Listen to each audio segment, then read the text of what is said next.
Como moderadora tengo ese poder, que es un poco autoritario, pero os voy a silenciar a todos, aunque suene un poco mal. Y así no hay ningún ruido de fondo. Entonces, si alguno advierte o toca, por favor, es muy importante que los micrófonos estén silenciados para que no haya ruidos de fondo. Entonces, bueno, yo quiero dar la bienvenida a todos. Buenas tardes. Continuamos con nuestra sesión de este webinar, Aportaciones de la criminología en tiempos de crisis, que organiza el Centro de Investigación en Criminología de la Universidad de Castilla-La Mancha. El otro día aprovechamos especialmente para aquellos participantes que no nos conocían a presentar un poco cómo era el centro, sus líneas de investigación principales. Y hoy, pues bueno, hoy me apetece presentar a las personas que le dan vida al centro y que trabajan en él. Y a la primera persona que me gustaría presentarles y que le voy a pedir que encienda su cámara es a Cristina Rechea Alberola, que durante 25 años estuvo al frente de la criminología en Castilla-La Mancha. Ella es la responsable de que esto esté aquí. Todas las que estamos aquí hemos sido discípulas suyas y de ella hemos aprendido gran parte de lo que sabemos.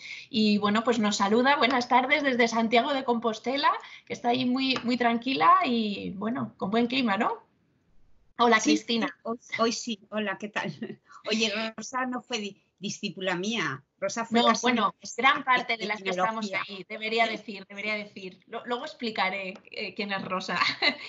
Bien, también me gustaría que conocieran, además de a nuestra subdirectora del centro, que es Raquel Bartolomé, que como ella será una ponente esta tarde, pues ya la presentaré más detalladamente después. Me gustaría que conocieran a Verónica Jimeno. No sé si estás por ahí, Verónica, dale a tu cámara que te pongan cara, aunque algunos de los participantes te conocen como profesora.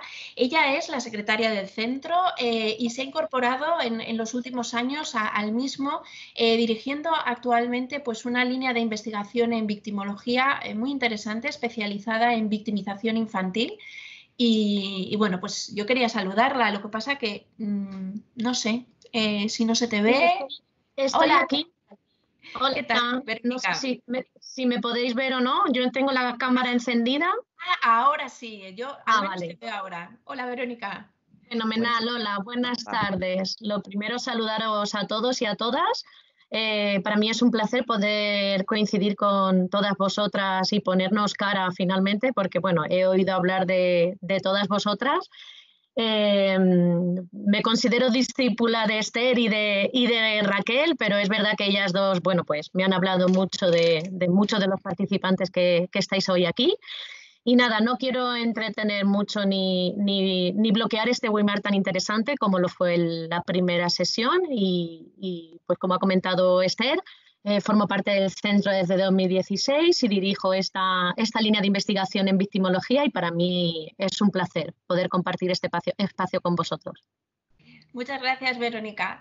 Y bueno, realmente, aunque bueno, pues nosotros estamos ahí, Raquel, Verónica y yo, pues estamos un poco en el equipo de dirección, las que realmente le dan alegría y vida al centro, pues son nuestras jóvenes investigadoras, a las que me gustaría saludar porque con gran ilusión y energía llevan adelante no solo sus tesis, sino el trabajo de campo de los diferentes proyectos y colaboran en todos los eventos que se nos ocurre organizar con la verdad una energía arrolladora. Entonces a mí me gustaría que se viera por ahí la cara de Ana Páez, que ella es becaria predoctoral del plan propio de la Universidad de Castilla-La Mancha.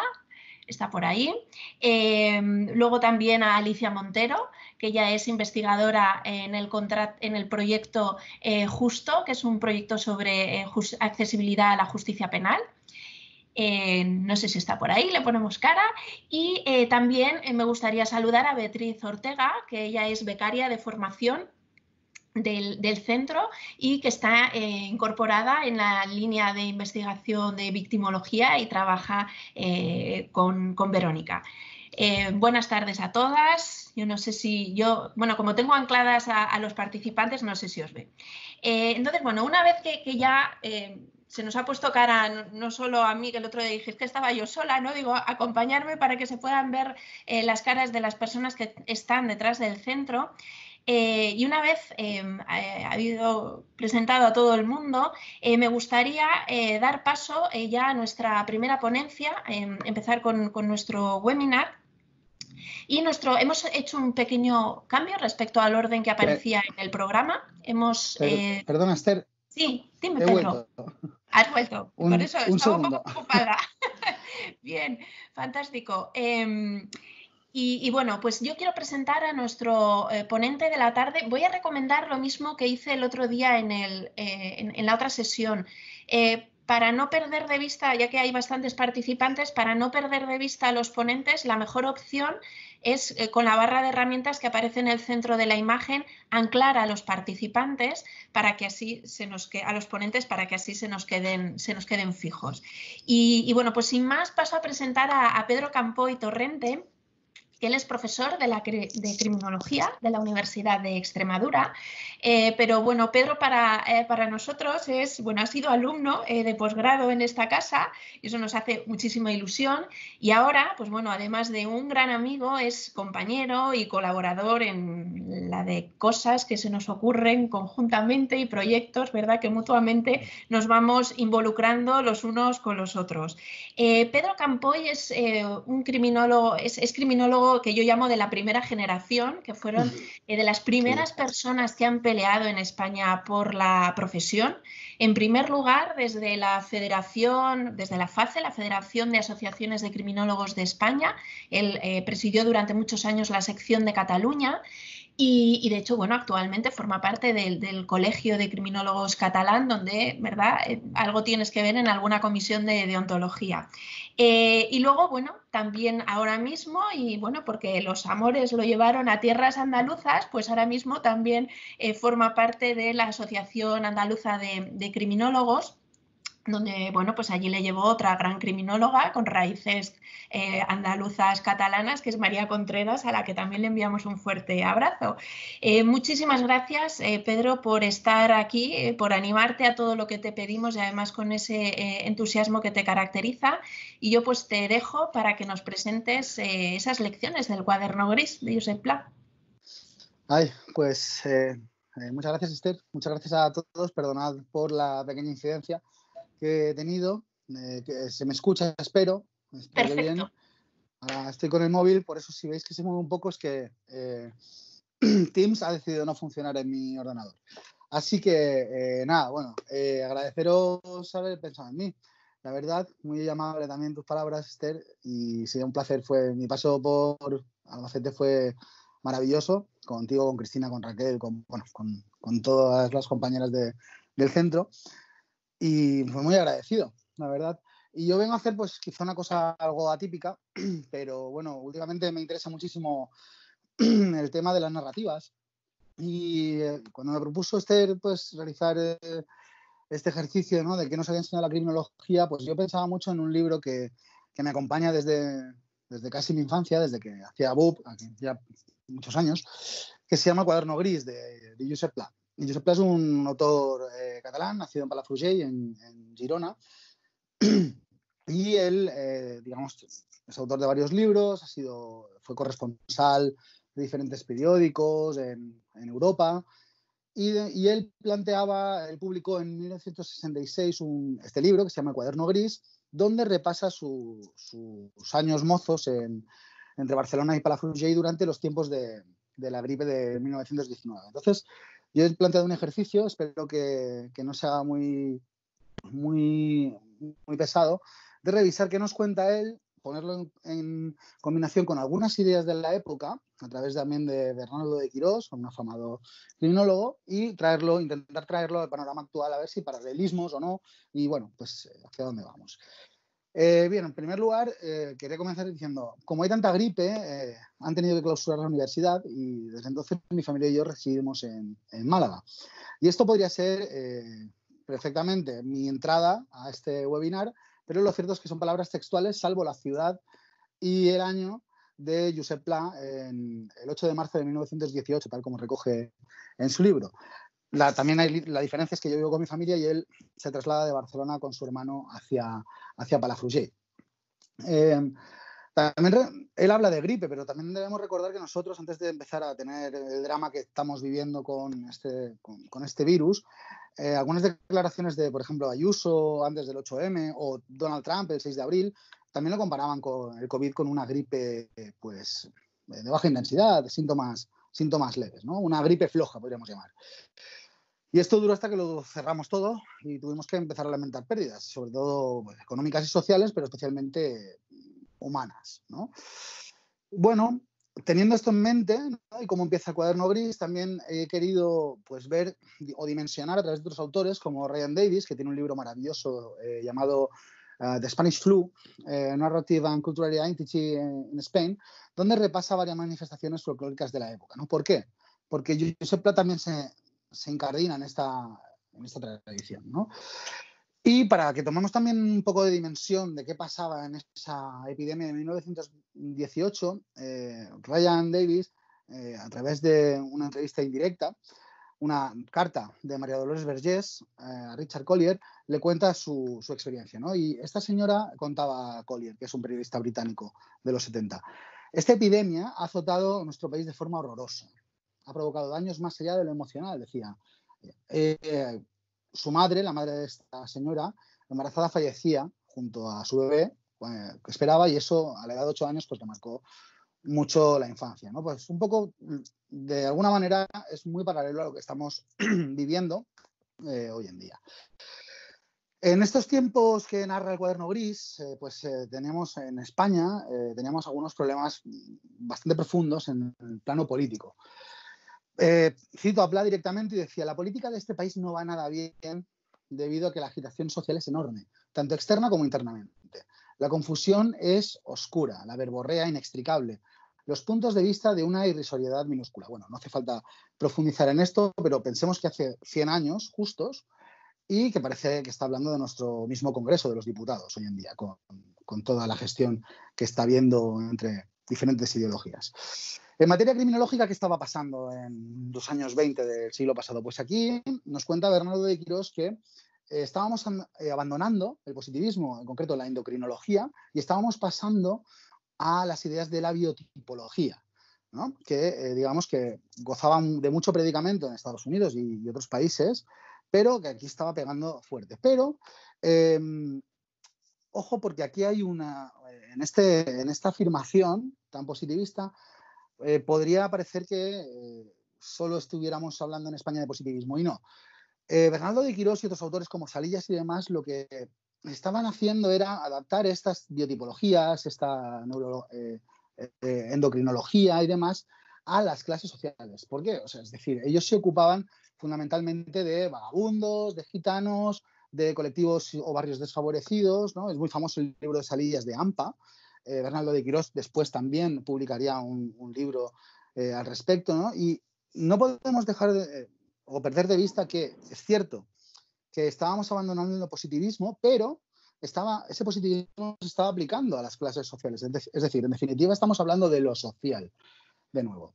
Si volvemos a Josep Pla hay que tener en cuenta que era de familia pues acomodada, sus padres eran propietarios rurales y demás, ¿no?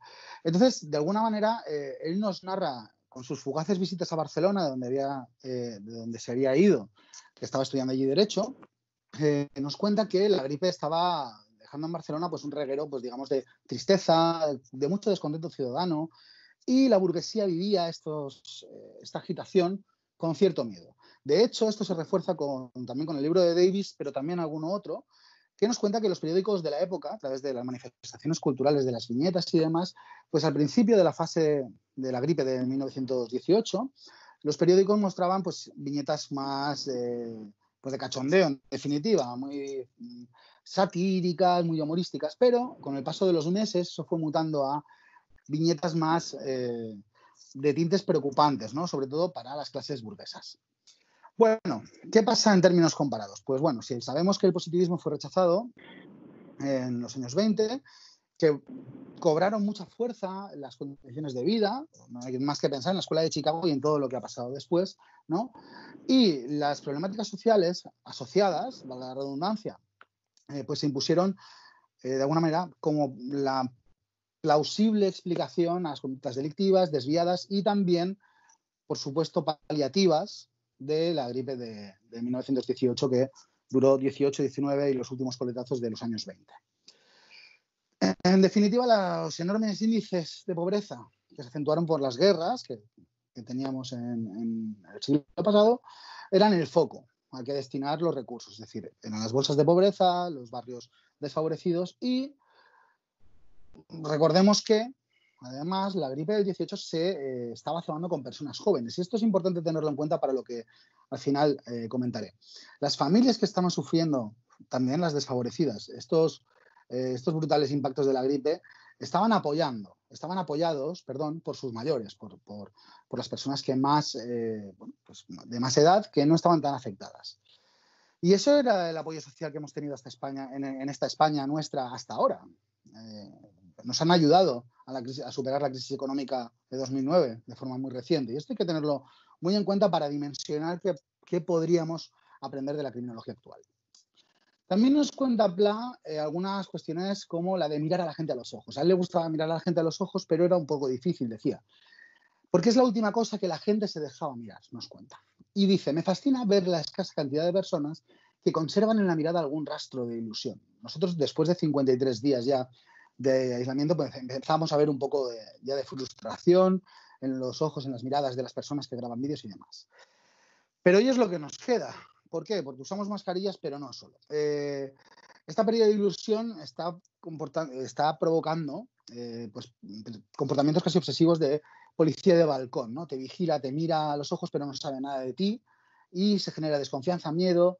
Al final es un sesgo cognitivo que a todos nos acompaña, ¿no? En estas circunstancias, pero es brutal como si antes no nos mirábamos a los ojos hace 100 años, ahora nos miramos a los ojos para reprocharnos, ¿no? Y bueno, ahí existen además factores históricos o paralelismos históricos que no quiero dejar de señalar porque podemos dimensionar hacia dónde podríamos ir. Por ejemplo, ahora con el Brexit existe una desafección brutal en términos políticos pero también sociales hacia todo lo británico. Recordemos lo que nos contaba Pla en 1918 sobre las posiciones políticas, ¿no? Que al final son las que implementan estas políticas que comentaba de gestión de la pobreza, de las bolsas de desfavorecidos y demás. Él nos decía, los reaccionarios de este país siempre han sido y siempre serán germanófilos. La bestia negra para ellos será permanentemente Inglaterra. Y de alguna manera eso está muy presente hoy en día, en el clima, al menos en el imaginario colectivo que provocan nuestros políticos. ¿Qué está pasando ahora? ¿De acuerdo? Que vamos a poner toda esta información en contexto con lo que nos está pasando ahora. Pues estamos desescalando las medidas de contención. Perdón por desescalar, no es correcto, pero es la palabra de moda y entonces estamos desescalando. Pero ya nos están diciendo que es posible esperar una segunda oleada. Algo que ya pasó en la gripe del 18, y que fue brutalmente pues, mortífera. No obstante, que tenemos presiones hacia el gobierno de diferentes sectores para que se vuelva a la normalidad cuanto antes. Abran América otra vez, dicen ciertos sectores trumpistas, ¿no? Bueno, está bien. ¿Cuál es el aliado de estos sectores? Pues la tecnología. Siempre aluden a la tecnología para saber quién está infectado en tiempo real, dónde nos movemos, quién está enfermo, quién no. Y esto te hace pensar en que si el labeling approach estuviera en boga, pues, ¿qué diría? ¿De acuerdo? ¿Cómo nos autoetiquetamos? Y también hay otra cuestión que creo que es de interés en la línea de lo que comentaba Pérez Stangler el otro día, que es el sentimiento de que ceder los datos médicos nuestros, ¿a quién? Vaya usted a saber a quién, es necesario, seguro y eficiente. Y esto es bastante peligroso, cuando menos. ¿Qué decía Pla de la segunda oleada de la gripe el 18 de octubre de 1919? Pues nos cuenta nos dice Pla textualmente, la gripe hace estragos terroríficos. La impresión que dan muchos de los que acuden a los responsos es de una cierta general indiferencia. Acuden personas de bien. La gripe continúa matando implacablemente a la gente y los sentimientos reales y auténticos se transforman en una especie de rutina administrativa. Bueno, esto es bastante interesante, ¿no? en aquel entonces las clases altas tenían una visión sobre la muerte pues, de indiferencia. Pero sin embargo hoy, que tenemos cifras a la baja en estos mismos días, también de alguna manera nos parece algo normal tener 200 muertos. Claro, estábamos en 800. Evidentemente, pues eso genera cierta tranquilidad, si se me permite el uso del término. Pero esta rutina administrativa en la que estamos insertados no solo afecta a la vivencia de la muerte, también a la empatía, ¿no? El refranero español es muy rico y dice, ande yo caliente, ríase la gente. Es decir, no esté contagiado, pues cada uno lo nuestro. Sin embargo, este egoísmo por dentro, aunque haya mucha música por fuera en los balcones, en términos de correlatos de la delincuencia, hoy sabemos que es terrorífico, es decir, es brutal en lo que puede provocar a la hora de generar apoyo a otras personas que lo están pasando mal. No digamos en términos de justificar privaciones de derechos y libertades, ¿de acuerdo? Bien, lo que creo que nos deberíamos preguntar es si es necesario preguntarnos si el impacto de la epidemia tiene que ver también con las condiciones sociales, ¿no? De alguna manera, quizá deberíamos plantearnos retomar aquellas ideas de poner el foco en las condiciones de vida, habida cuenta de las enseñanzas que Planos nos aporta hace 100 años. ¿Por qué? Porque creo que hoy parece que todo vale en términos de control epidemiológico y de reactivación de la economía. Y esto nos lleva a algunas ideas que ya han trabajado los realistas de derechas y de izquierdas en criminología. ¿De acuerdo? Hubo un choque de trenes entre grandes modelos, ¿no? El sociológico, el estructural y el funcionalista. Y todo ese choque de trenes en la criminología de los 70 se transformó en un beneficio brutal a la cultura del control. Pero esto no lo digo yo. Hay grandes teóricos como Garland, entre muchos otros, que dan fe de ello. Recientemente ha fallecido Bergali y Bergali ha sido un gran estudioso de estos aspectos sistémicos y creo que hay bastante evidencia de que ha sucedido así. Al final, el fracaso de los movimientos críticos es algo que se vuelve a repetir, ¿de acuerdo? Estamos negando, ellos mismos, de hecho, creo que son responsables de negar la ciencia como elemento de análisis. Y en tanto en cuanto realizan este ejercicio de negar la ciencia, pues ¿quién gana? La perspectiva más cientifista. Yo creo que no es un problema del paradigma científico, sino de que necesitamos que los críticos, que la criminología crítica se incorpore al discurso para hacer más ciencia y mejor ciencia, o al menos más ética. Dicho de otro modo, lo crítico tiene el discurso pero no quiere datos. Prefiere la imposición discursiva. Lo mainstream, lo que conoceremos como el mainstream, pues tiene los datos, con lo cual puede construir el discurso que le dé la gana a través de la ciencia. Y esta polarización, en mi opinión, es bastante peligrosa y es una combinación muy inflamable. Y eso se puede ver en redes sociales hoy en día, esa polarización, ese choque de trenes y además también en el Congreso de los Diputados. Si retomando ya las ideas para ir acabando. En los años 20 del siglo pasado abandonamos el paradigma biológico y pasamos al paradigma social. Y fue una apuesta de sentido común, pero supuso una apuesta económicamente cara, efectivamente. Estamos pagando esos errores de apostarlo todo a lo social en términos de prevención e intervención porque ahora ya no vende. Sin embargo, en los años 20 de este siglo, hoy en día, estamos abandonando todo lo social para volver a lo biológico. Y especialmente, como decía Perestangel el otro día, a lo biométrico. ¿De acuerdo? ¿Pero cómo? Como elemento explicativo, no, como elemento de control, sin más. Y hoy en día tenemos muchos modelos teóricos muy trabajados, muy sólidos y cada vez tenemos muchísima mejor investigación que hace 20, 30, 100 años. Sin embargo, la traducción, cómo traducimos las personas que nos dedicamos a la criminología de nuestro conocimiento no llega. La única traducción que realizan los que aplican el conocimiento científico y sus gestores tiene que ver con el control, ¿de acuerdo? Con lo cual, eso involucra que los ciudadanos que no quieren certezas, no olvidemos que los ciudadanos solo quieren certezas, ¿de acuerdo? No quieren probabilidades. Y ese es un terreno muy cómodo para los científicos, pero no para comunicar los hallazgos científicos. Las personas quieren certidumbre. ¿Y quién tiene la certidumbre?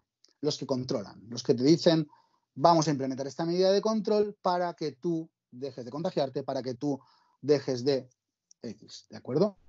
Y claro, estas herramientas de control, no olvidemos que hoy en día son telemáticas, son casi como Skynet, ¿no? El ente cibernético de Terminator que controla las máquinas para realizar una revolución y controlar las vidas y exterminar a los seres humanos.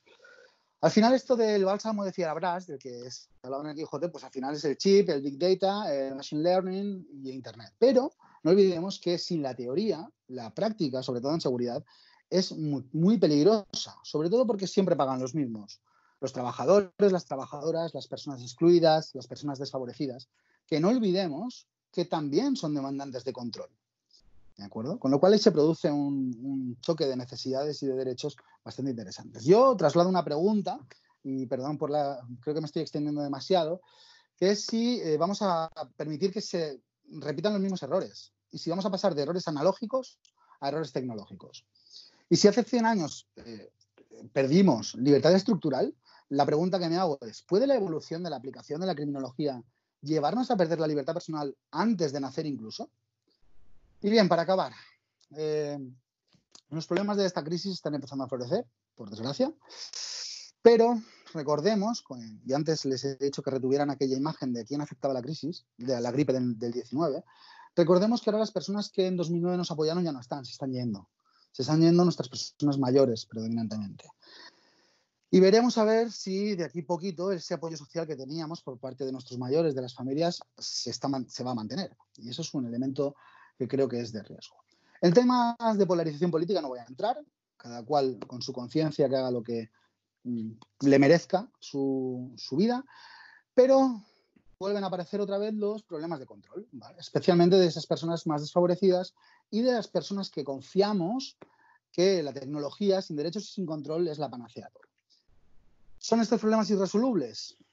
No tengo una respuesta formada, creo que me falta mucha información, como a todo el mundo en estos momentos, pero algo es seguro. Pla, cuando acabó el dietario que conforma el Cuaderno Gris, se acabó marchando a París en 1920 para ser periodista.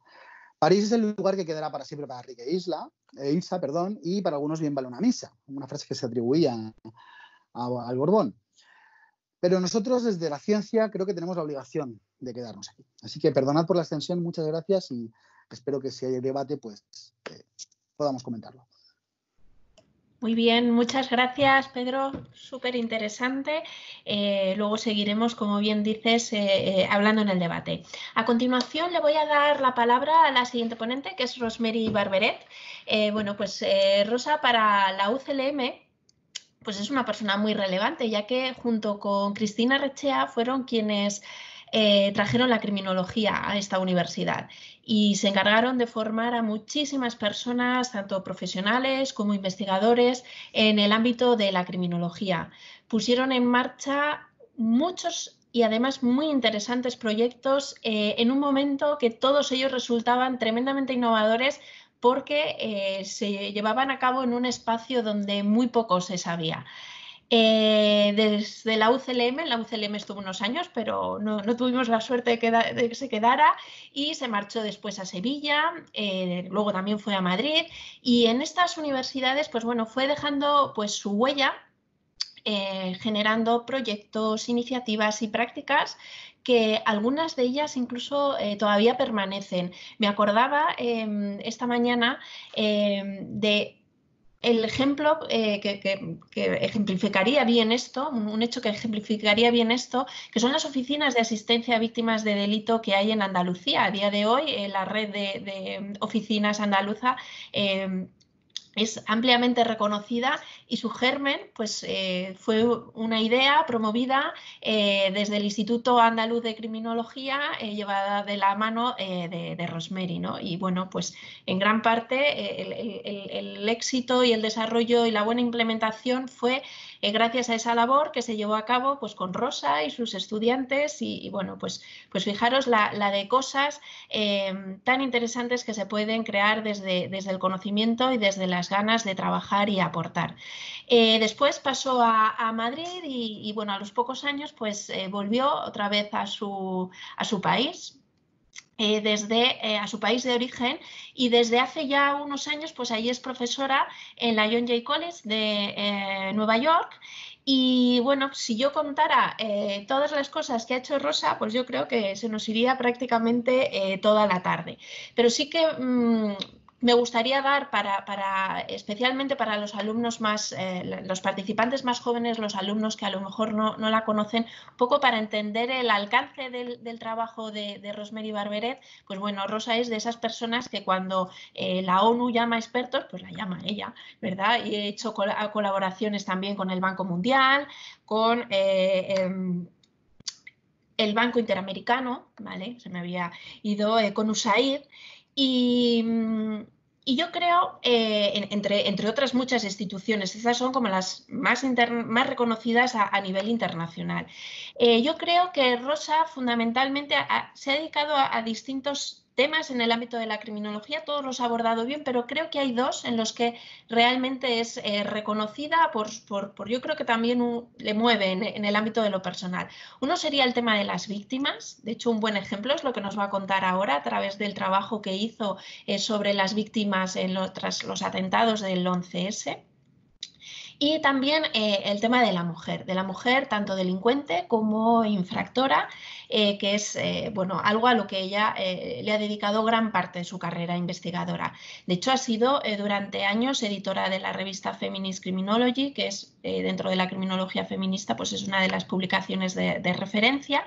Y además, bueno, pues ella es autora del libro sobre mujer, crimen y sistema penal, un libro que editado por la editorial Routledge y que ha sido galardonado tanto por la Asociación Americana de Criminología como por la Sociedad Americana de Ciencias Sociales, ¿no? Bueno, yo le quiero dar las gracias a Rosa por primero habernos animado a organizar este webinar, que ahora estamos tan contentas de lo bien que ha salido y de lo bien que nos lo estamos pasando, y quiero darte las gracias por dedicarnos tu tiempo, tu conocimiento, y pues tienes la palabra. Vaya presentación. Muchas gracias, Esther. Muchas gracias a todos los que han decidido asistir hoy.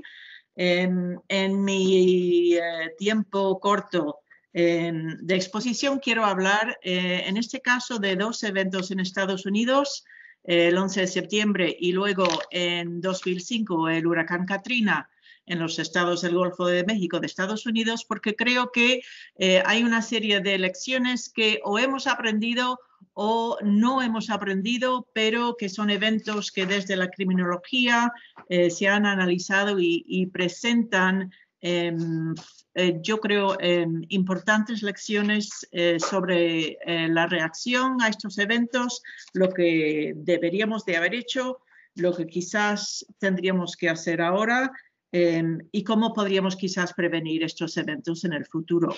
He elegido estos dos eventos, primero por mi trayectoria de investigación y también por ser pues, un evento de un ataque terrorista internacional y el otro un desastre natural que quizás tiene más que ver con la pandemia actual.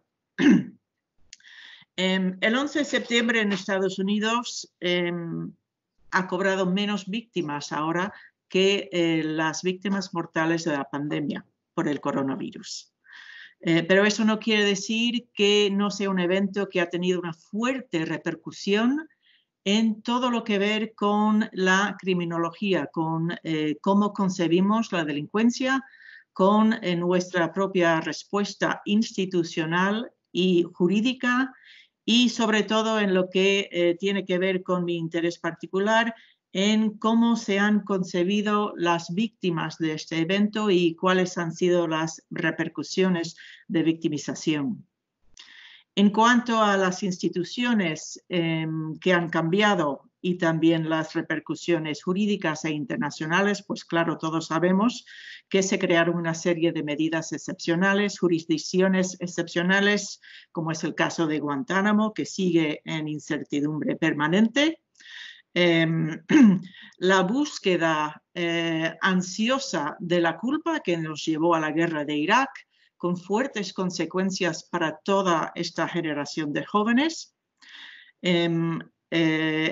Y en este caso de Estados Unidos, un enorme incremento en delitos de odio, islamofobia, y la búsqueda del chivo expiatorio de este desastre.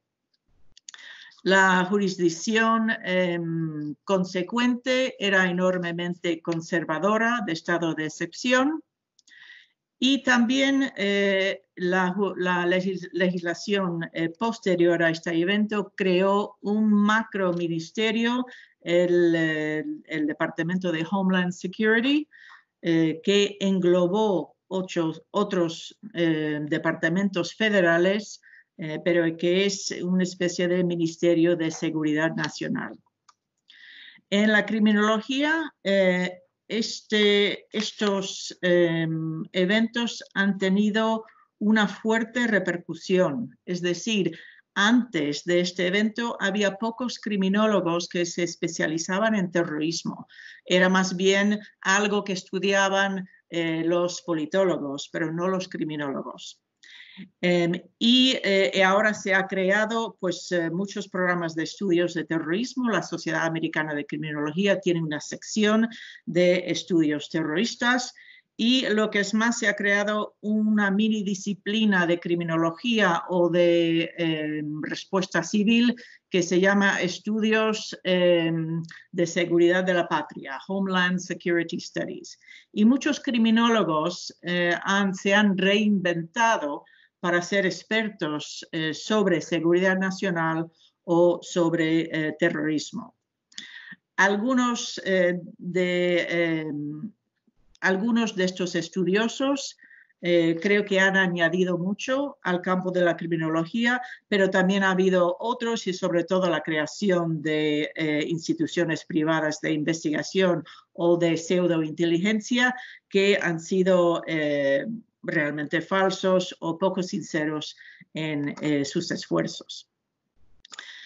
Lo que aprendimos ese día creo que en algunas formas ha tenido una repercusión positiva y en otros casos creo que todavía estamos viendo en la pandemia que realmente no hemos aprendido del pasado en cómo reaccionar a estos eventos actuales o en el futuro.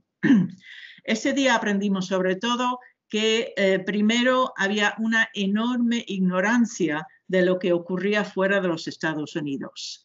Nos preguntábamos todos, ¿por qué nos odian tanto? ¿Quiénes son estas personas? ¿Y qué idioma hablan? ¿Cuál es su ideología? Había una ignorancia fruto del excepcionalismo americano enorme. Aprendimos también que teníamos una enorme descoordinación de respuesta y preparación y poca gente conocedora de otros idiomas o de estudios comparados con otros países. Es decir, que la criminología americana en ese momento se veía muy ingenua y sobre todo muy doméstica, muy centrado en lo que pasa dentro del país y no lo que está pasando fuera. Allí aprendimos que era importante incorporar a nuestros estudios pues, conocimientos de idiomas, conocimientos de otros países y conocimientos de movimientos extremistas. Esta descoordinación creo que también lo vemos en la actualidad, donde seguimos viendo una respuesta de falta de coordinación entre pues, el gobierno federal, los gobiernos estatales y también los municipios. Quizás lo más importante en cuanto a mi interés particular es la victimología y cómo después del 11 de septiembre aprendimos muchos sobre las víctimas y quizás en este país donde el estado de ser víctima, sobre todo de un delito, trae consecuencias positivas. Después del 11 de septiembre, muchos se preguntaban quién era víctima y quién tenía derecho a lo que tienen derecho las víctimas, es decir, sobre todo compensación, pero también reconocimiento y memoria histórica. En gran parte, las víctimas del 11 de septiembre fueron varones y fueron en muchos casos personas de capital social, que tenían buenos sueldos, que tenían prestigio y que tenían influencia política. Pero dentro del colectivo de víctimas también habían otros que o eran víctimas de segundo estatus o víctimas olvidadas. Por ejemplo, los bomberos, las policías, los que fueron a limpiar la zona cero y las personas indocumentadas que tenían reticencia a presentarse para la compensación. Y de la misma forma que vemos ahora, el público y el gobierno concedió esta etiqueta de héroe a los que realmente se sacrificaron sin tener que haberse sacrificado. Es decir, los que respondieron en un estado enorme de falta de protección de sus derechos como trabajadores, o en cuanto a los que limpiaron la zona cero y que sufrieron enormes secuelas de cáncer en los años después, fueron ampliamente olvidados, pero también aplicados esta etiqueta de héroe. Para seguir brevemente al huracán de Katrina, que en el 2005 pues, sigue siendo uno de los huracanes más costosos y letales de la historia de Estados Unidos, con casi 2.000 vidas perdidas y más de 100 billones de dólares en daños. Casi el 80% de la ciudad de Nueva York se inundó y más de 1 millón de personas fueron obligadas a desplazarse. Muchos ni siquiera volvieron. Enormes números de personas desplazadas y quizás lo que marca Katrina, que creo que no hemos aprendido en esta pandemia, es el reconocimiento de víctimas vulnerables. Si bien no lo vimos tanto en el 11 de septiembre, en Katrina gran parte de las víctimas eran personas mayores y personas de raza negra que carecían de vehículo, con lo cual no podían escaparse a tiempo y que mediante un transporte de autobús fueron albergados en estadios y en palacios de congresos. Pero quizás lo más remarcable después de Katrina era su vilificación.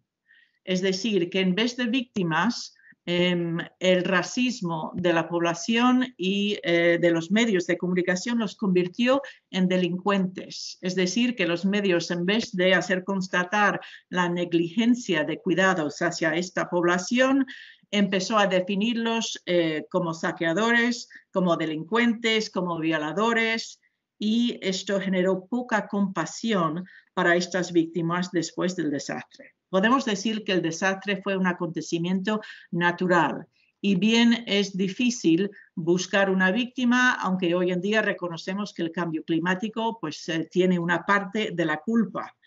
Pero en ese momento el gran daño que se hizo a las víctimas era el daño que ocurrió posterior. Y de ahí quizás con la progresión de la pandemia veremos que esta idea del cuidado posterior de las poblaciones, de decidir quién es o no es víctima, quién ha sido culpable o quién tenía que haberse cuidado de mejor medida, nos va a buscar responsabilidad a nuestros líderes políticos y preparar en el futuro mayores planes de contingencia y de emergencia con estas lecciones aprendidas. Muchas gracias. Muchas gracias, Rosa. Bueno, se me ha olvidado comentar antes que todos aquellos participantes que quieran plantear dudas, os recuerdo que lo suyo es que lo hagáis a través del chat para que nosotros lo vayamos recopilando para luego hacérselo llegar y que así el debate sea más ágil. Bueno, a continuación le doy la palabra a Raquel Bartolomé, que es la siguiente ponente y como comentaba antes, ella es subdirectora del centro, es la investigadora en criminología que tiene más experiencia en la Universidad de Castilla-La Mancha porque ella es la que se incorporó muy pronto a trabajar en el centro. y por lo tanto lleva muchísimo tiempo vinculada a este centro, prácticamente, ¿verdad?, pues toda su carrera investigadora y profesional. Ella es profesora de psicología y aunque su carrera científica es eminentemente criminológica, también ha dedicado parte de su tiempo a realizar investigación en el ámbito sociosanitario. Progresivamente se ha ido incorporando y ha colaborado con el Centro de Estudios Sociosanitarios de aquí de Castilla-La Mancha y con distintos grupos, y se ha ido incorporando al ámbito de la salud, donde además allí también es docente, ¿no? De hecho, bueno, pues actualmente es la decana de la Facultad de Enfermería de Albacete. Desde los inicios de su carrera investigadora ha puesto siempre el foco en la mujer, en la influencia que tiene el género para explicar la realidad social, ¿no? Y por tanto, por qué es necesario adoptar esa famosa ahora perspectiva de género cuando trabajamos con delincuentes y con víctimas. Esto es fundamentalmente a lo que ella ha consagrado gran parte de su tiempo, lecturas, preocupaciones y esfuerzos. Pero además ella en sus análisis siempre ha tratado de tener una especial sensibilidad y una mirada de atención particular sobre cómo, cuando ocurren los problemas o cómo afectan los problemas a los colectivos más vulnerables. Y en este sentido, pues bueno, se animó a un poco una encerrona, ¿verdad, Raquel? Porque ahora mismo como decana y en este momento de pandemia, organizar la docencia es muy complicado, y en un momento muy complicado para ella, yo quería agradecerle personalmente el esfuerzo que está haciendo por estar aquí esta tarde. Así que tienes la palabra. Bueno. Muchas gracias, Esther. Has dicho demasiadas cosas de mí. Gracias a todos por estar aquí, por acompañarnos hoy, especialmente a Rosa, a Cristina y también a Pedro e Idoia, que hablará después de mí. Bueno, yo me ha tocado hablar un poquito de la crisis económica. No es que yo sea muy experta precisamente en cuestiones económicas, pero es verdad que hemos trabajado un poquito ese tema. Y que ahora mismo que hay muchísima incertidumbre sobre cómo evolucionará la pandemia, una de las pocas cosas que tenemos claras y sobre las que no hay ninguna duda es que va a haber una enorme crisis económica y que de hecho esa crisis está afectando ya a muchas familias que tienen niños y jóvenes entre sus miembros. La relación entre variables económicas y delincuencia juvenil siempre ha interesado a la criminología y Pedro me ha allanado un poco el camino, ¿no? Desde los años 20 del siglo pasado. Era un interés enorme que, sin embargo, decayó, sobre todo a partir de los años 80, posiblemente porque se buscaba una relación causal demasiado lineal y no se pudo establecer, y entonces se optó por, no solo por eso, otras cosas también, pero se optó, digamos, por buscar otros caminos en ese intento de establecer causas, siguiendo a veces modelos epidemiológicos propios de otras disciplinas que, sin embargo, también creo que luego nos pueden ayudar, ¿no? Y prestando muchísima atención, por ejemplo, a los factores de riesgo, pero con una perspectiva muy individual. Es cierto que la sociedad sigue creyendo en este momento que los niños y los jóvenes que vienen de estratos que viven en situaciones económicas desfavorecidas o difíciles, es más probable que se inicien en la delincuencia, pero gracias a los estudios de autoinforme y, por ejemplo, en España, gracias al trabajo de Rosa, Cristina y Juan Montañés, que aunque hoy no está aquí, pues permitió conocer que realmente los jóvenes de distintos estratos económicos participan de forma similar en la conducta antisocial y delictiva, se inician sí, con una prevalencia similar, pero sin embargo las consecuencias personales, sociales y legales de esa conducta va a ser terriblemente diferente en función de a dónde perteneces, ¿de acuerdo? Y esto, por ejemplo, no ha llegado muy bien, creo yo, o no lo hemos hecho llegar muy bien todavía a la población. Entonces, la perspectiva de una parte importante de la sociedad ahora mismo es una preocupación enorme por la delincuencia juvenil, más que por la adulta. Cuando el otro día, por ejemplo, hablando de corrupción, ahí hay un tema importante y va a venir mucho por parte de los adultos. Y luego también una preocupación, no tanto por los jóvenes en sí, sino por esa idea de que las tendencias delictivas van a sufrir un cambio y se va a producir un repunte enorme de delincuencia juvenil, con ese temor que vivimos permanentemente. Cada vez hay más delincuencia juvenil, cada vez hay más delincuencia juvenil, ¿de acuerdo? Nosotros hemos trabajado durante los últimos años en temas de la tendencia en la delincuencia juvenil en España, y lo que habíamos venido constatando era un descenso. En esto Esther me va a ayudar poniendo una imagen, porque yo con toda esta tecnología me pongo nerviosa y seguramente no iba a ser capaz de ponerlo. Veníamos trabajando, constatando ese descenso, y algo que mucha gente pronosticó es que llegando la crisis, cuando llegó la crisis financiera anterior a la que ahora, que no es financiera, pero va a ser terrible también, vamos a padecer, iba a haber un cambio en esa tendencia y se iba a producir un aumento considerable de la delincuencia juvenil. Aquí tenéis los resultados de nuestro trabajo y, como se puede observar, los delitos violentos, en todo caso, podemos decir que se han mantenido relativamente estables, y aún así muchos de ellos hay un descenso enorme, pero hay otros que previamente no eran relevantes o perseguidos, o no se tenía tanta conciencia de ellos, que han cambiado esta tendencia un poquito. Pero en el caso de los delitos patrimoniales, el descenso se ha mantenido. Puede haber habido pequeños cambios y subidas y bajadas, pero no ha cambiado y no se ha alterado la atención, o sea, la tendencia, quiero decir, no la atención. Por tanto, la crisis económica fue terrible. Así se conoce y se ha estudiado bien, ¿no?, el daño que hizo a la sociedad, pero no alteró significativamente un proceso que va mucho más allá de las cuestiones económicas, que tiene que ver con procesos históricos, sociales y culturales que todavía no conocemos bien, y que desde luego no afecta solo a España, sino a otros muchos países. Y ojalá esto fuera indicador de algo que puede pasar en el futuro, cuando la crisis que se avecina no se establezca, pero no lo podemos asegurar porque depende de muchas otras variables que no conocemos bien. Pero sí que nos indica algo esta gráfica que hemos puesto y los otros trabajos que tenemos al respecto, y es que todos los modelos explicativos y predictivos, como está pasando y lo estamos viendo incluso para intentar controlar la epidemia, hay que ajustarlos muy bien a los contextos concretos donde ocurre cada fenómeno. Y entonces en un país, aunque desde fuera a veces, como ocurre con España, se ha percibido como un país violento, etcétera, existen procesos que hacen a la población resiliente respecto a circunstancias concretas, como pudo ser esta crisis financiera.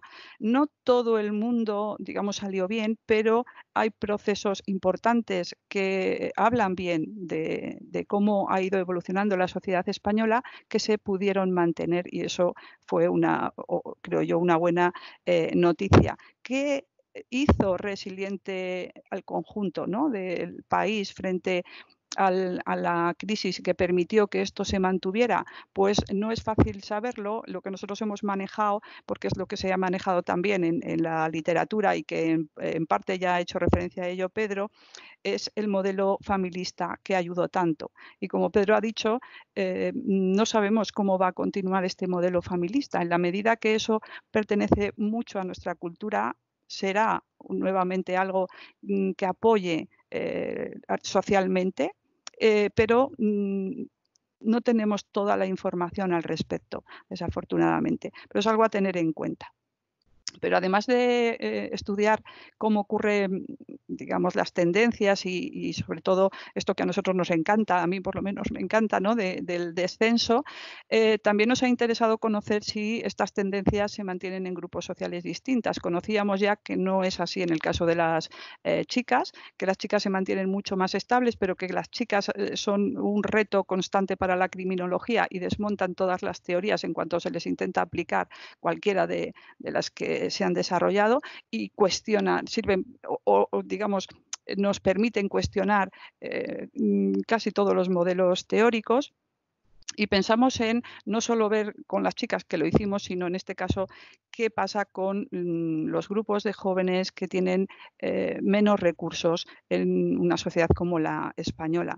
Dentro de los datos que nosotros teníamos, que Esther pondrá ahora, utilizamos los datos de autoinforme para conocer un poco cómo iba a ser o cómo estaba siendo esta tendencia y si se mantenía a pesar de la crisis, en dos grupos de jóvenes. Unos que llamamos con recursos, que son los que tienen padres que al menos uno de ellos trabaja, y sin recursos, bueno, categorizamos así a los jóvenes cuyos dos padres estaban desempleados. El desempleo es una variable clásica y por tanto es una de las pocas de las que disponíamos en este trabajo que tenga que ver y que reflejaba a la vez esa crisis. Como se puede ver, la tendencia de descenso se ve alterada en los jóvenes sin recursos. Afortunadamente no se trata de un repunte que llevara a estos jóvenes a niveles o tasas, ¿no?, delictivas similares a las que había en 2001. Eso no ha ocurrido y también es algo importante que hay que valorar, pero sí que está claro que con respecto a los que tienen más recursos, la tendencia descendente sí se ha visto alterada. Esto para nosotros es algo importante que necesitamos conocer y trabajar más, porque significa que no es que la crisis no afectara, sino que como ya conocíamos, pero bueno, había que ponerlo de manifiesto de alguna manera, los efectos de las crisis no se distribuyen simétricamente por toda la población, ¿no?, sino que afectan siempre más a unos que a otros. ¿A quiénes afectan especialmente? A los que ya vienen de una situación desfavorecida. En ese sentido, cuando decimos, y a menudo lo usamos, que los recursos o a su vez, en este caso, los efectos de una crisis no se distribuyen simétricamente, es un eufemismo para decir que no son distribuidos simétricamente y ciertas partes de la población siempre reciben más recursos, otros siempre reciben, digamos, la eliminación de esos recursos o la falta de ellos directamente, que en muchos casos ha ocurrido. Para nosotros, aunque ya digo que necesitamos todavía información, esto es una vuelta a ese tipo de trabajos más sociales, de los que también ha hablado Pedro, que se aleja un poco de una perspectiva que ha tenido mucha presencia en los últimos años y que yo valoro mucho. Además, he trabajado bastante en ella y a mí, como me gusta todo lo biológico, lo social, lo antropológico, lo cultural, todo me gusta, también la parte incluso, digamos, más de carácter más individual en criminología. Pero también hay que retomar algunas cosas que habíamos dejado un poco de lado y en ese sentido hay que mirar un poco, no ya la desigualdad, que quizás es una palabra que hemos usado tanto que ya no sabemos ni qué queremos decir con ella, pero sí a la inequidad. Y la inequidad no es un factor de riesgo, no es una variable simple, sino una espesa red de condicionantes sociales que atrapan y limitan a los jóvenes en su trayectoria vital. En una situación de crisis, esa red se hace mucho más densa para los menos favorecidos y da lugar a resultados de salud adversos a todos los niveles, incluido la delincuencia juvenil.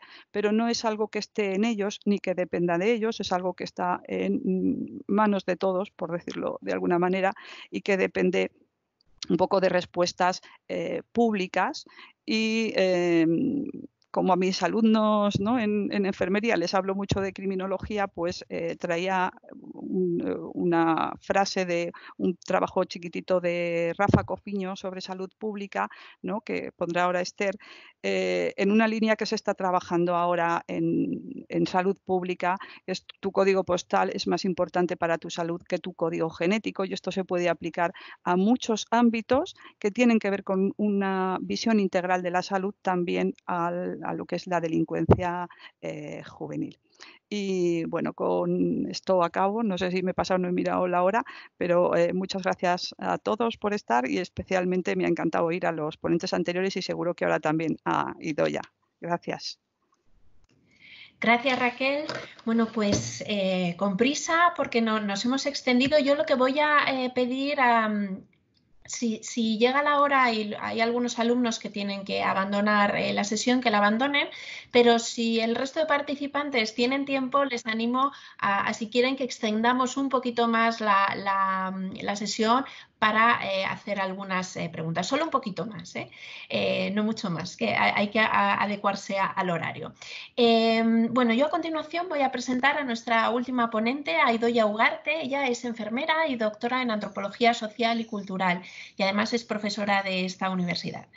Sus líneas de investigación están muy vinculadas con esos determinantes sociales de los que hablaba Raquel, pero estos vinculados a la salud y las personas y los grupos en situación de vulnerabilidad social. Ella ha realizado investigaciones sobre género y salud, del tipo de mutilación genital femenina, salud reproductiva y personas en situación de prostitución. Y actualmente pues, está desarrollando un proyecto de formación en competencia cultural de la atención sanitaria. Además de todo esto, el perfil de Idoia también es tremendamente interesante porque tiene mucha experiencia en gestión de cooperación internacional y de inclusión social, ya forma parte de Médicos del Mundo, en fin, bueno, es un bagaje muy interesante que bueno, pues le hace una ponente muy idónea para hablar de, bueno, y sobre situaciones de vulnerabilidad en estos tiempos de crisis. Tienes la palabra, Idoia. Bueno, pues lo primero de todo quería agradeceros muchísimo la invitación a participar en esta sesión tan interesante y la verdad que las anteriores ponencias del compañero y las compañeras, pues la verdad que me ha interesado mucho. No es un tema del que yo esté cerca, la criminología, pero lo que sí he visto que hay muchos de los términos y aspectos de los que habéis comentado que me son muy cercanos por esto de estar también en líneas de investigación y de trabajo directo con personas en situación de vulnerabilidad social. Y aquí parece que esto ha ido saltando, ¿no? Tanto en las tres ponencias que hemos oído. Y bueno, agradeceros personalmente a ti, Esther, y a Raquel, que son las personas que primero conocí del grupo. Bueno, yo voy a compartir con vosotras y vosotros la situación de unas personas, un grupo de personas, mujeres, que están en una situación de extrema vulnerabilidad social siempre y ahora quizá un poco más porque el contexto es todavía más complicado para todas las personas y obviamente más para aquellas que ya de su punto de salida está pues uno o más escalones por debajo a nivel de ventaja social que otras personas. Hablo de las personas en situación de prostitución. Por contextualizar un poco la situación, comentaros que la prostitución, la trata de personas con fines de explotación sexual, ¿no? Sabéis que la trata de personas con fines de explotación sexual no existiría si no hay prostitución.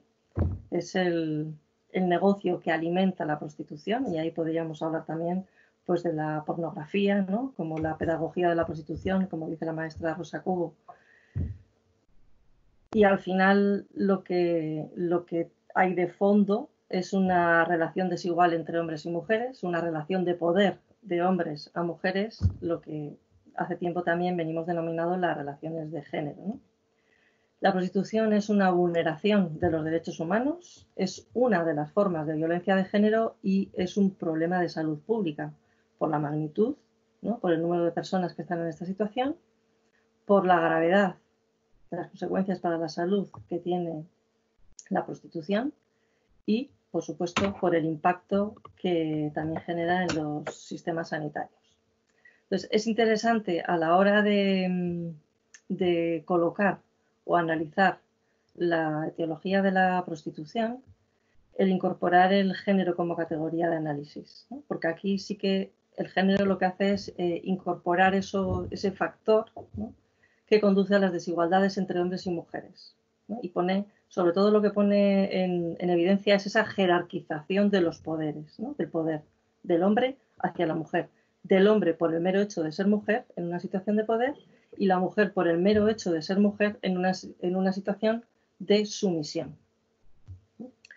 Bien, entonces, desde este punto de partida, ¿no? Podemos decir que hay una serie de signos y síntomas que ponen en evidencia esta enfermedad social de las mujeres, y digo social porque es un constructo social, porque no está ligado a la biología, sino a esa construcción social que se hace alrededor del sexo, y como es un constructo social que genera desigualdades en las mujeres que llevan consecuencias para la salud de las mujeres, pues por eso hablo de una enfermedad social de las mujeres, por el mero hecho de ser mujeres.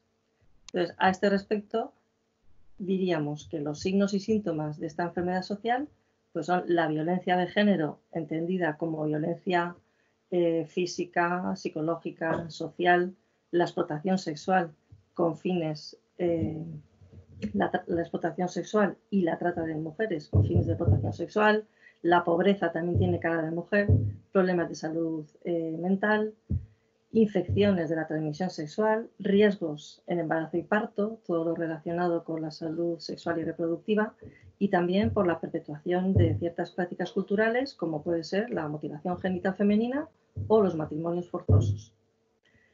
Quiero decir con esto que la mitad de la población del mundo tiene en un mayor o menor grado, una mayoría, alguno de los signos y síntomas de esta enfermedad social. Porque aquí también, ¿no?, dentro de la violencia de género, hablamos de esas manifestaciones muy sutiles, ¿no?, que ya hace un tiempo, y lo puso la palabra el psiquiatra Luis Bonino, los micromachismos, de los que podemos tener mucha evidencia desde la publicidad, ¿no?, publicidad sexista, o todo tipo de información o manejo de la información en medios de comunicación.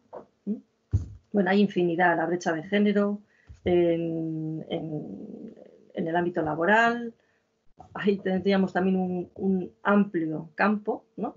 Y estas situaciones se dan por esa construcción de género, no porque las mujeres no tengamos un potencial igual al de los hombres, ¿no? Y aquí también rescato una de las reflexiones que nos decía ahora mismo Raquel. La delincuencia, el foco de la delincuencia no está tanto en la persona, sino en ese contexto social. Y aquí diríamos lo mismo, exactamente igual, ¿no? El problema, el foco se pone muchas veces en la víctima y se le culpabiliza, siendo la víctima en este caso la mujer. También en la prostitución, porque alrededor de la prostitución sabemos que hay mucho estigma social, hay mucha discriminación y además se culpabiliza en muchas ocasiones a las mujeres, ¿no? Y de ahí expresiones que hemos oído mucho y se siguen oyendo de, y pongo entre comillas, mujeres de vida alegre. Pues quienes conocemos más de cerca de la prostitución, porque hemos estado cerca de esas mujeres que están en una situación de extrema vulnerabilidad, desde luego lo que menos diríamos es que es una vida alegre, ¿no? Y quienes hemos profundizado más en el tema sabemos que las consecuencias para la salud, tanto física como mental, de estas mujeres son similares a las de personas que se han sometido a torturas. De esto hay evidencia científica. ¿Quién puede decir que el ejercicio de la prostitución es algo que se puede considerar un modo de vida? Bajo ningún concepto, igual que en su momento se erradicó la esclavitud, ¿no?, de los seres humanos. Para que también quedar un poquito claro en qué ámbito nos movemos. Y también aquí reflejar que dentro de los determinantes sociales y dentro de esos determinantes estructurales, dentro de esos ejes de desigualdad, cuando hay una interseccionalidad entre género, etnia y clase social, sobre todo, ¿no?, entre estos tres ejes de desigualdad, esa interacción tiene como producto en muchas ocasiones algún tipo de violencia de género. Entre ellas, como ya he comentado al principio de la exposición, la explotación sexual. Esto de entrada, si ahora sumamos a esta, vamos a decir, pandemia, ¿no?, de esta enfermedad social que afecta a las mujeres por el mero hecho de ser mujeres, pues ahora en este momento le vamos a incorporar esta otra pandemia, ¿no?, la del COVID-19, que obviamente ha tenido unas consecuencias terribles para muchas personas y ha puesto todavía en una situación de mayor vulnerabilidad a las personas en situación de prostitución, ¿no? Por daros algún dato para reflejar también la magnitud de este problema y que como tal es considerado de salud pública, deciros que en el mundo hay 21 millones de personas que son víctimas de trata, de las que 7 millones son menores.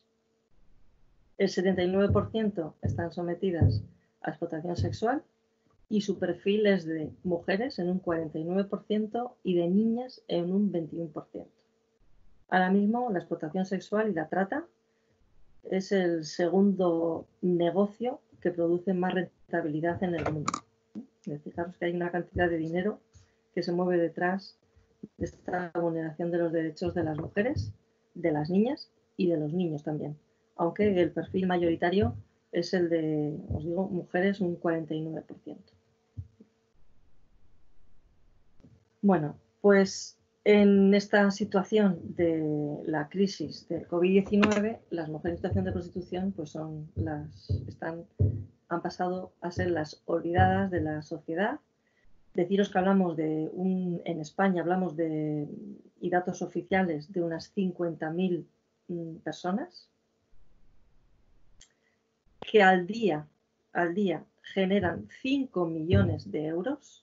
Fijaos la cantidad de dinero que se mueve en España por un día. Y la crisis ha hecho que estas personas todavía se invisibilicen más. ¿Cuál es la realidad que estamos viendo? Pues que hay unas 2.000 mujeres que están viviendo dentro de los clubs donde están siendo explotadas ahora que están cerrados. No vemos las luces de los clubs.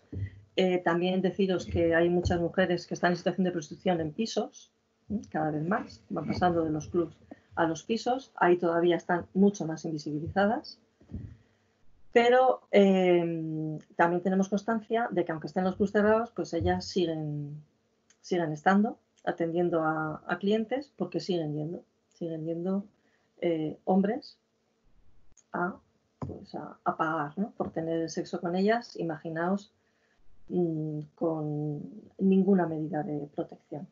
Es decir, que a los riesgos de los que ellas estaban expuestas, ¿no?, hay una gran prevalencia de enfermedad de transmisión sexual en estas mujeres por practicar relaciones sexuales no seguras, ¿no?, porque no siempre pueden negociar con el prostituidor pues eso, ¿no?, el utilizar un preservativo como barrera de protección. Pues ahora a esos riesgos que ya tienen en su día a día hay que sumar también el riesgo del contagio del coronavirus. El perfil, como os he dicho, en Castilla-La Mancha, el perfil es, bueno, y yo diría que a nivel estatal, los datos que tenemos en Médicos del Mundo, más del 95% son mujeres y extranjeras que no tienen dónde ir. Luego, nada de red de apoyo, su familia está en sus países de origen y no tienen dónde ir. Nos hemos encontrado casos de mujeres que al no poder pagar, ¿no?, su estancia, su plaza en el club, ¿no?, que puede oscilar entre 50 y 65 euros al día por la cama y la comida, más aparte todo lo que tienen que comprar, ¿no?, porque hay clubs que tienen dentro de los clubs como si fueran supermercados en los que todos los productos que ellas compran están muy, muy, muy encarecidos, ¿no?, para beneficio del proxeneta. Ahora tenemos a muchas de ellas que les han echado por no poder pagar y, bueno, gracias al compromiso del gobierno autonómico, pues hemos podido realojarlas en espacios que se han habilitado no solamente para ellas, sino para personas que estaban también en situación de calle. La realidad de estas mujeres, como digo, es cruda porque no están recibiendo ingresos, no tienen otra fuente de ingresos y cada vez están adquiriendo una deuda mayor con los proxenetas, porque les van apuntando, ¿no?, todo eso que no pueden aportar. Además, estas personas, parte de su dinero, el mínimo, lo utilizan para su supervivencia aquí, pero gran parte, ¿no?, de la mayoría de su dinero lo utilizan para enviar dinero a sus familias. Y ahora mismo, pues, familias que también en sus países de origen ya están en una situación crítica, tienen una gran desventaja social y ahora tampoco reciben el dinero de estas mujeres. Con lo cual, pues la situación, como digo, crítica. Muchas de ellas ya os he comentado que son extranjeras, la gran mayoría, y muchas de ellas están en situación irregular. Y esto, en el año 2012, fue una situación también muy crítica, porque sabéis que en el decreto de abril de 2012 fue el decreto de la exclusión. Hubo muchas personas que se quedaron sin reconocimiento del derecho a la atención sanitaria, entre ellas muchas de estas mujeres. Cierto que en Castilla-La Mancha el 1 de marzo de 2016 se amplió la cobertura y volvieron a tener reconocido el derecho al acceso al sistema de salud, y con el Real Decreto Ley de julio de 2018, en el que a nivel estatal se retomó la sanidad universal, en realidad no es una cobertura al 100% para toda la ciudadanía. Entonces, hay algunas de ellas que por procedimientos administrativos más ligados a políticas migratorias no pueden acceder a la tarjeta sanitaria. Eso quiere decir que no tienen la llave de entrada al sistema sanitario, con lo cual también, en el caso de tener algún problema de salud, pues ahí tenemos que mediar, ¿no?, las organizaciones sociales que estamos trabajando con estas personas y el sistema sanitario para ver de qué manera pues pueden tener el acceso al tratamiento según el problema que tengan. Esto a nivel de salud, como veis, situación muy crítica, a nivel una economía muy precaria, unas necesidades básicas sin cubrir, con lo cual pues recibimos con gran alegría y alivio que en el plan de contingencia contra la violencia de género que el gobierno dijo que iba a poner en práctica, también incorporó dentro de las personas susceptibles a acogerse a esta convocatoria, ¿no?, a este ingreso mínimo vital, a las personas en situación de trata con fin de explotación sexual y también a las que están en situación de explotación sexual, ¿no?, en una situación de vulnerabilidad. Entonces, este plan de contingencia, ¿no?, además de facilitar este ingreso mínimo vital, ¿no?, económico para la supervivencia, también habla y pone especial hincapié en reforzar la coordinación con las diferentes administraciones públicas, incluidas las fuerzas y cuerpos de seguridad, y entidades sociales que estamos trabajando con mujeres en contextos de prostitución.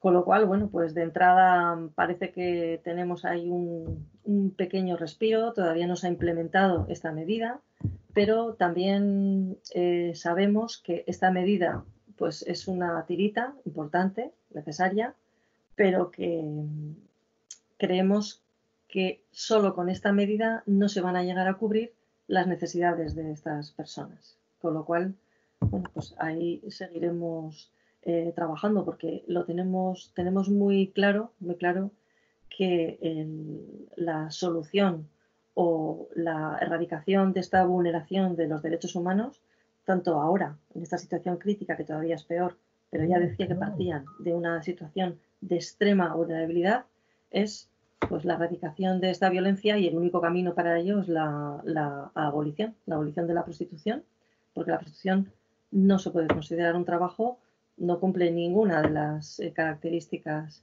que regulan cualquier tipo de actividad laboral, y como vulneración de derechos y forma de violencia de género, pues creemos que no tiene cabida en una sociedad en la que se debe preservar los derechos de todas las personas, ¿no?, incluidas también los derechos de las mujeres. Y eso es lo que quería básicamente compartir y visibilizar la situación que estamos teniendo en el día a día en su trabajo. Muy bien, pues muchísimas gracias. Bueno, ahora con una gran rapidez vamos a formularos, hay bastantes preguntas que se han lanzado, pero vamos a escoger, bueno, pues una de ellas para cada una de las ponentes. Entonces, Pedro, creo que estás por ahí porque has abandonado y entrado a la reunión en varias ocasiones, pero sí, uno de los participantes pregunta, ¿qué podría hacer, ¿no?, tras la reflexión que proponía PLA y estos cambios de modelo, tanto a nivel teórico como práctico? ¿Qué crees tú que podría ser una buena medida a corto plazo para no cometer errores del pasado? Bueno, lo primero, pedir disculpas a todas, a Rosa, a Raquel, a ti y a Idoia, porque os he robado mucho tiempo con las idas y venidas. Y al resto de participantes, pues Pues no lo sé, Paolo. Te agradezco la pregunta, pero no lo sé. Tengo mis ideas, pero no lo sé. De lo que sí estoy convencido es que una de las enseñanzas es que, y en la línea con lo que hemos planteado creo que todas, es que lo que necesitamos no es más Estado, de más control, sino más Estado de mejores condiciones. Y la criminología tiene bastantes evidencias, porque es evidente, Raquel lo ha sintetizado muy bien, no hay relación directa entre crisis y delincuencia, no hay relación directa entre pobreza y delincuencia, pero sí que hay ayuda, son factores mediadores muy importantes, porque al final el criterio de selección del sistema de justicia y de las agencias de control formal van a esas bolsas. Entonces, les estamos de alguna manera llevando a que sean seleccionados por el mismo sistema. Porque no les ayudamos. La inequidad, es que lo sintetiza muy bien Raquel, en mi opinión, ¿no? Y Rosemary, por ejemplo, también lo ha comentado con respecto a lo que pasó con los ciudadanos después de Katrina. Es que si no tenemos un mejor Estado en términos protectores, que no hace falta que se amplíe, que nos intervenga totalmente, pero si no tenemos un mejor Estado que nos arrope, pues va a ser muy difícil que el criterio selectivo de las agencias de control penal no se dirijan a esos mismos ciudadanos que están sufriendo las consecuencias de estas crisis, no solo económicas, sino de salud, de forma muy acusada. Entonces, como te digo, la enseñanza es esa. Las soluciones, se me ocurren muchas cosas, pero no podría dar ninguna respuesta concluyente. Así que, perdón por no Muy poder bien. aportarte. Gracias, Pedro. Bueno, ahora le cedo la palabra a Alicia, que estaba recopilando las preguntas para Rosemary. Sí, vale. Rosa, te han hecho un montón de preguntas, pero bueno, como tengo que elegir alguna, a ver, has comentado que después del huracán Katrina, el daño más grande que sufrieron las víctimas fue el posterior al huracán, ya que fueron consideradas como delincuentes por la sociedad. ¿Crees que la situación actual que estamos viviendo puede conllevar algún tipo de consecuencias para las personas que se han infectado, como un tipo de marginalización de la sociedad? Sí, diría que primero mi comentario acerca de las víctimas que se vilificaron en el huracán Katrina era más que nada por el fuerte racismo por parte de los medios de comunicación y la falta de preparación para situaciones vulnerables, sobre todo la gente pobre y la gente mayor en Nueva Orleans. Creo que pues hay algunos indicios de la falta de comprensión o simpatía hacia ciertos tipos de infectados, por ejemplo, los que deciden no cuidarse, no confinarse, los que salen a la calle y no obedecen las normas. Creo que hasta este momento no estamos viendo todavía demasiado criminalización de los infectados, pero desde luego podría pasarse en el futuro. Lo importante de los dos acontecimientos que analicé es la época posterior. Es decir, cuando hablamos del día después para Katrina, estamos hablando de 2 o 3 años de recuperación. Y cuando hablamos del 11 de septiembre, bueno, estamos hablando de... pues todavía tenemos las secuelas del 11 de septiembre. El museo de conmemoración tardó 10 años en construirse, con lo cual la época después puede ser una época de enorme duración donde tendremos que cambiar nuestras normas, nuestras leyes, nuestras instituciones y desde luego nuestras relaciones interpersonales. Muy bien, pues le cedo la palabra a Ana, que recopilaba las preguntas para Raquel. Hola Raquel, bueno, como con Rosa también hay varias preguntas. Yo la que te lanzo es una que ha realizado Lola y te preguntaba que cómo crees que puede afectar todo el tema este que has comentado de los recursos y de cómo se reparten estos recursos en la sociedad, pues cómo puede afectar esta desigualdad a la hora de repartirlos tras una crisis y en concreto tras esta crisis del coronavirus. ¿Cómo puede afectar a la salud mental? Perdona. Vale. Bueno, es difícil, ¿eh? A ver, para empezar, la salud mental no es que esté especialmente dotada en España, especialmente en algunas comunidades. No se le dedican muchos recursos y seguramente los recursos no llegan apenas a la población más vulnerable.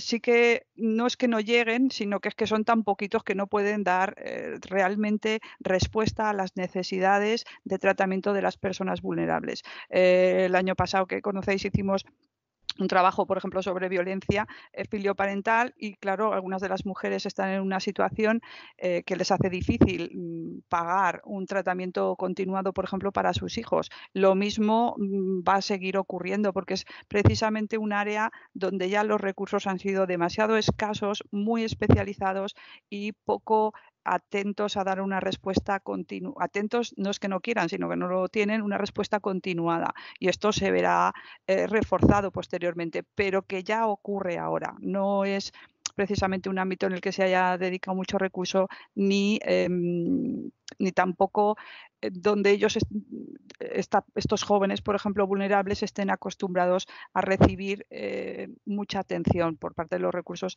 de salud mental, pero porque no es un ámbito muy trabajado, no se le ha dedicado mucho dinero, ¿vale?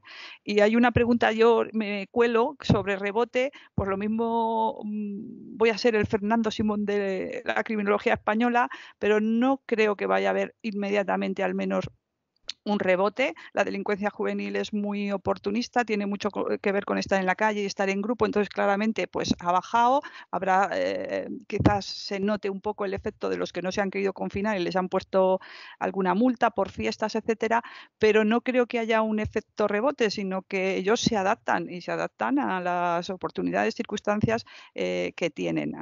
Si en un futuro soy el Fernando Simón, ya hablaremos de ello. Muy bien, muchas gracias, Raquel. Bueno, hay una pregunta, perdón, para Idoia, que la planteaba Paolo, y creo que le voy a ceder la palabra para que la plantee él, porque tiene muy claro lo que quiere preguntarte. Hola, Idoia. Bueno, saludo a todos desde acá de Chile.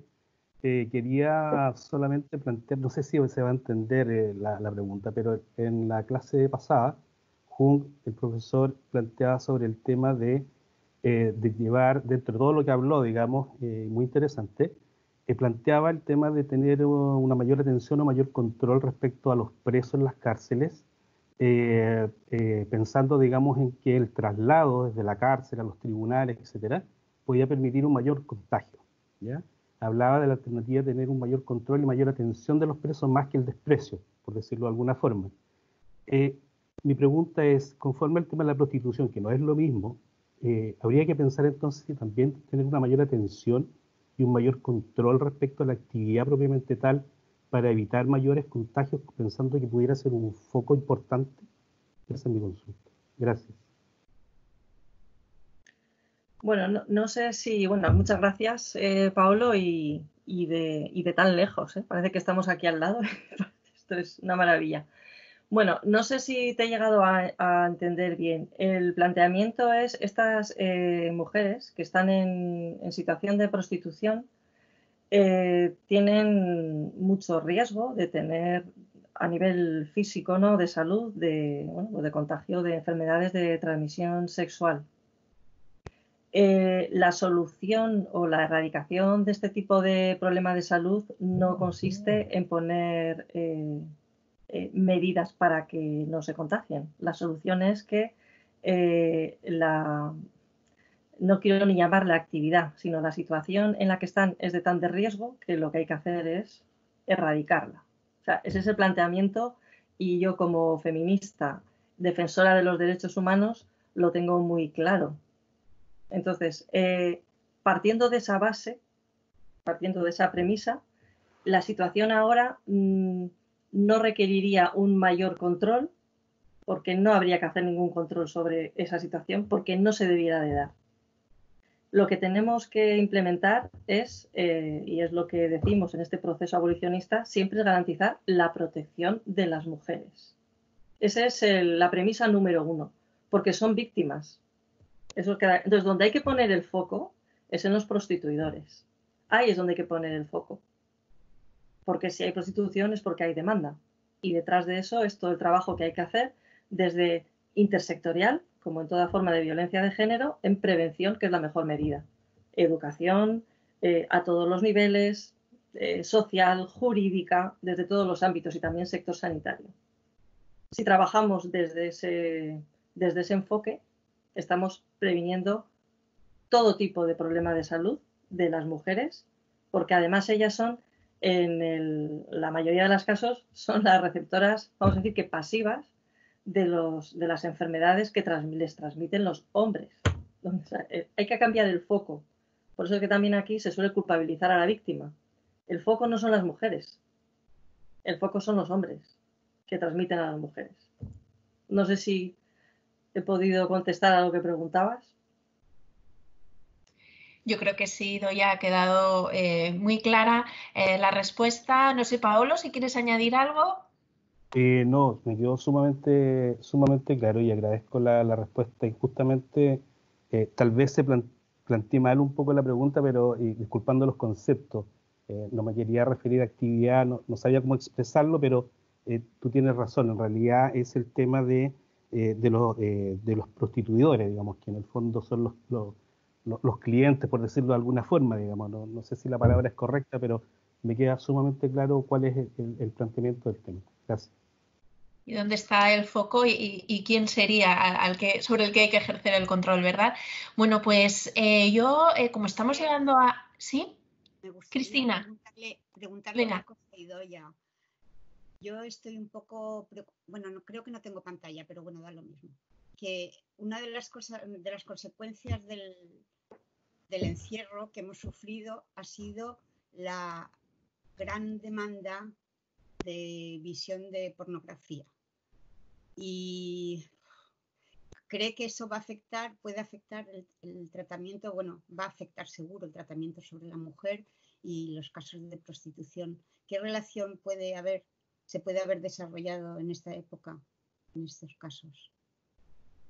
Pues desgraciadamente, y lo he comentado muy por encima, Cristina, y es un tema muy interesante, la pornografía es una cantera de futuros prostituidores, porque es la pedagogía de la prostitución. Lo dice muy bien Rosa Cobo, porque la pornografía no se ve una relación en igualdad. La pornografía, y cada vez es más preocupante que además niños muy, muy, muy pequeños, y hablamos de 8 años, es la escuela que tienen, la escuela de aprendizaje de cómo son las relaciones sexuales. Obviamente, ahora, con una mayor exposición a este tipo de información, el riesgo aumenta. Y de hecho, todo está tan relacionado como que sabemos que los casos de violencia de género han aumentado exponencialmente en este tiempo de confinamiento. Todo está relacionado. Un niño de 8 años que está viendo una relación que es una relación de poder de hombre a mujer, es lo que luego él entiende que hace, y por eso entiende que el cuerpo de la mujer pues se compra, se usa, y cuando no vale se tira, ¿no? Porque ahí también tendríamos que hablar de en qué condiciones acaban los cuerpos de las mujeres, el cuerpo y la mente de las mujeres, el tiempo que pueden estar en esa situación, y eso es lo que esa manera de tratar los cuerpos de las mujeres es lo que muestra la pornografía. Con lo cual, pues también hay un trabajo muy importante que hacer. Muy bien, muchas gracias. Gracias, Cristina, por tu participación. Y yo ahora, como se hacía en aquel programa de televisión de los 59 segundos, que si no acabas a los 59 segundos te quitaban el micrófono, me gustaría cederos la palabra durante un minuto para que cerréis a modo de broche lo que ha sido vuestra participación en este webinar y, bueno, pues os damos las gracias por ello. ¿Empiezas tú, Pedro, y seguimos el orden? Vale, bueno, pues a mí como reflexión final, lo único que me queda es que, por comentar, es que tenemos muchos elementos de juicio y tenemos que ser capaces de transmitirlos. Y en el libro maravilloso que editasteis de metodología, Rosemary, Raquel y Esther, y tú, Esther, en homenaje a Cristina, pues lo explicáis muy bien, hay que hacer mejor transferencia. Y la ausencia de transferencia nos lleva a que realmente repitamos los errores del pasado. Tenemos que llegar al ciudadano. Y ya, creo. Muy bien, totalmente de acuerdo. Rosa. Sí, únicamente para concluir en un tono quizás un poquito más positivo. Ojalá pudiéramos aprender de errores que hemos cometido en el pasado, pero yo diría también que ha traído una consecuencia positiva la experiencia de la pandemia, es que estamos aprendiendo mucho unos de otros. Estamos viendo cada vez más una prensa interesada en otros países que a diario nos comenta lo que va bien, lo que va mal, las respuestas creativas o no de otros países. Creo que esto al final, si prestamos atención, va a generar un mundo donde estamos mejor conectados con otros, los mismos webinars que facilitan en un momento poder hablar con personas que no solemos ver en los congresos, que nos cuesta trabajo pues acceder a sus publicaciones. En un momento, gracias a la tecnología, tenemos una mayor comunicación y creo que mayor interés en aprender de las experiencias internacionales. Lo dejo con este punto quizás un poquito más positivo de lo que estamos viendo en estos días. Bien. Raquel. Bueno, yo me uno un poco a las dos cosas que han dicho ya Rosa y Pedro, especialmente con Pedro en el sentido de que creo que tenemos una labor que hacer y además positiva, como dice Rosa. Hay muchas cosas que demuestran que la sociedad puede ser resiliente a pesar de muchas dificultades y hay demasiados pronosticadores de cosas terribles, incluidas el hambre y la delincuencia juvenil, que no se sostienen apenas y que tenemos que intentar matizar y ofrecer también una visión de aquello que sí puede aprender la sociedad y que ya ha demostrado en otros momentos, ¿no? Y previamente. Y nada más. Muy bien, gracias. Idoia, la palabra es para ti. Bueno, pues yo también me uno a lo que han comentado las compañeras y el compañero, porque es verdad que este tipo de experiencias que trascienden, ¿no?, a los trabajos académicos que a lo mejor tenemos más costumbre de hacer, de comentar, ¿no?, de trasladar los resultados de las investigaciones. Yo creo que también este tipo de foros pues dan mucha opción. Y en cuanto al tema que hemos abordado y la parte que me toca, yo sí que dentro de este, vamos a decir, crisis, porque lo es, yo también quiero visibilizar que puede haber oportunidad, no solamente para el abordaje del tema que he traído yo hoy aquí, ¿no?, que me parecía interesante de la prostitución, sino que quizá en ese tipo de crisis sí que se resaltan más esas desigualdades sociales, se ponen más en evidencia. Y al ponerse más en evidencia, pues también yo creo que son más susceptibles de tomarlas, ¿no? Como que quizá la ciudadanía pues puede verlo ahora quizá mejor, ¿no?, y más compartido. Y yo creo que hay mucho potencial ciudadano para manifestar pues supongo que su no complacencia con este tipo de situaciones y luchar por una sociedad mucho más justa. Genial, pues un buen broche de oro para cerrar. Quiero de verdad daros las gracias a los cuatro, nuestras tres ponentes y nuestro ponente. Alguien por ahí alababa esto de las tres chicas y el chico, que eres minoría, Pedro. Os agradezco muchísimo vuestra dedicación, el tiempo, la generosidad con la que habéis dedicado todo lo que sabéis. También muchísimas gracias a esos participantes tan activos que tenemos al chat, que la verdad da la sensación de una cercanía y de unas ganas de querernos quedar aquí más tiempo, pero que no podemos hacerlo. Y bueno, creo que la valoración final puede ser que nos ha gustado esto de los webinars, que preguntaba yo cuando lo presentaba, decía, ¿habrá venido esto para quedarse? Bueno, pues yo creo que sí, porque permite un tipo de discusión informal, pero desde la ciencia, que es muy agradable y que además permite que coincidan en el tiempo y en el espacio pues compañeros que están, ¿verdad?, al otro lado del charco. Y bueno, realmente es muy, muy, muy agradable. Nos despedimos y esperamos estar pronto, ¿verdad, Raquel?, con algún otro webinar que tendremos que organizar.